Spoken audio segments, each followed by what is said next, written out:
एक होता है डायरी लिखना। डायरी लिखते हैं आप लोग? देखिए, मैंने सुना है कि हर महान व्यक्ति डायरी लिखता है,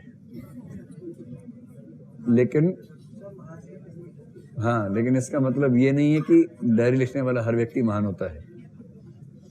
लेकिन ये पक्का है कि जितने महान व्यक्ति हुए इतिहास में, उनमें से अधिकांश डायरी लिखते थे, क्योंकि कुछ तो लेखन कला से पहले ही पैदा हो गए थे, वो कैसे लिखेंगे डायरी।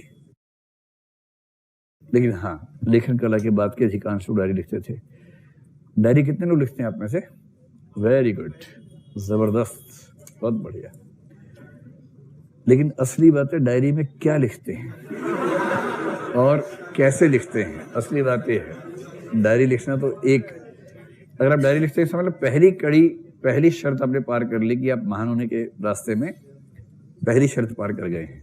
लेकिन बाकी भी तो शर्तें हैं। वो इस बात से तय होता है कि डायरी में आपने क्या लिखा। देखो, डायरी में दो तीन बातें हैं। पहला, सिर्फ अपने बारे में लिखा या अपने आप को एक सामाजिक, राजनीतिक, आर्थिक मनुष्य मान के लिखा। जो अपने आप को सिर्फ एक भावनात्मक और दैहिक मनुष्य मान के लिखेगा, उसकी डायरी में केवल ये रहेगा, आज उसने ऐसे बोल दिया, मुझे गुस्सा आ गया, मैंने इससे कहा, उसने मुझे जवाब नहीं दिया, मैंने उसको व्हाट्सएप किया, उसने सीन हो गया था, नीली लाइन आ गई थी पर जवाब नहीं आया, उसके बाद से मेरे फ्रस्ट्रेशन का लेवल बड़ा हाई हो गया, मैं कल इसको छोड़ूंगा नहीं, इसका खून पी जाऊंगा कम वक्त। एक तो ये डायरी होती है, इसमें दो चीजें हैं, इमोशंस हैं और मैं और मेरे इमोशंस, बस। इसको डायरी लेखन नहीं, इसको बोलते हैं वोमिटिंग ऑफ इमोशंस।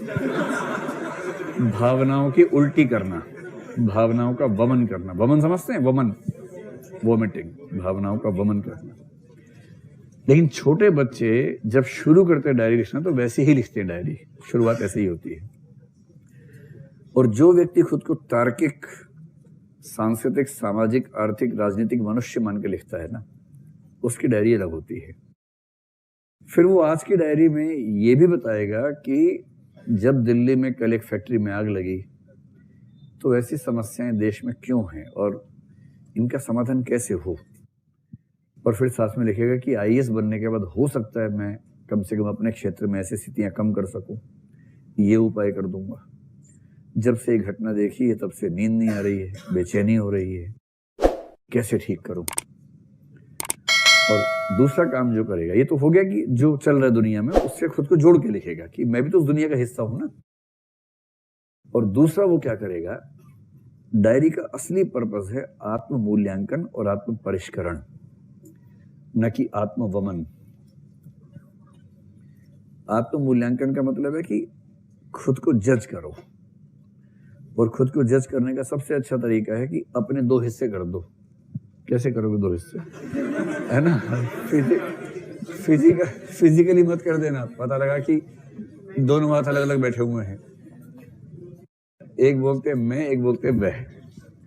मैं का मूल्यांकन वह की निगाह से आप ही करेंगे। जैसे आंसर राइटिंग है, कई बच्चे दिखाते हैं, मैं उनसे बोलता हूँ एक समय के बाद, अब किसी को दिखाने की जरूरत नहीं है, आप इतने मैच्योर हो गए हैं, मैं की निगाह से लिखो और वह की निगाह से चेक कर लो, किसी और की जरूरत नहीं है। बस ये दो निगाह अपने अंदर ले आइए। आपने लिखा, अपने भाव से लिखा, फिर चेक करने बैठे तो ये भूल गए कि आपने लिखा है, और फिर उसकी कमियां आपको साफ नजर आने शुरू हो जाएंगी।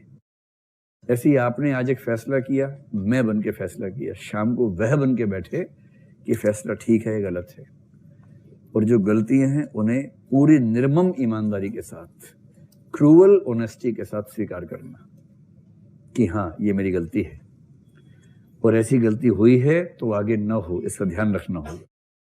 और अपनी कमियां लिखना, और फिर रिजोल्यूशंस कि मैं प्रतिज्ञा लेता हूं कि अगली बार से ये नहीं करूंगा, ये नहीं करूंगा और ये नहीं करूंगा, ये मैंने अच्छा किया, इस चीज को और आगे बढ़ाऊंगा, ये अभ्यास और करूंगा।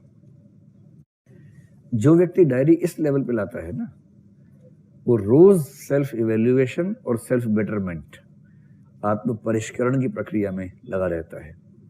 और ऐसे व्यक्तियों को मोटिवेशन के लिए, इंस्पिरेशन के लिए किसी और की जरूरत नहीं पड़ती है, खुद अपने सबसे बड़े ज्ञानी, सखा, मित्र हो जाते हैं। तो अब आप बताओ कि आप में से कितने लोग डायरी इस मूड में लिखते हैं? एक दो, हाँ है ना, कितने 10-15 लोग हैं, और महान व्यक्तियों का अनुपात इतना ही होता है समाज में। इससे ज्यादा कैसे होगा? ऐसे लिखना चाहिए। और डायरी ऐसे लिखो कि कोई गलती से पढ़ भी ले तो सामाजिक संबंध खराब ना हो। ये नहीं कि इतना गाली गलौज दिया किसी का नाम लिख लिख के, ऐसा मत कीजिए, है ना। उस पर फिर बड़ा छुपाना पड़ता है उसको। और आप कितना भी कोड लैंग्वेज में लिख लें कि क आया था और ख ने ऐसा किया, सब क ख समझ में आ जाता है, उससे नहीं होता है। तो डायरी गाली देने का प्रोसेस मत बनाइए, आत्म परिष्करण का प्रोसेस, और वो इमोशनल इंटेलिजेंस के रास्ते की एक बड़ी उपलब्धि है। समझ गए भाई?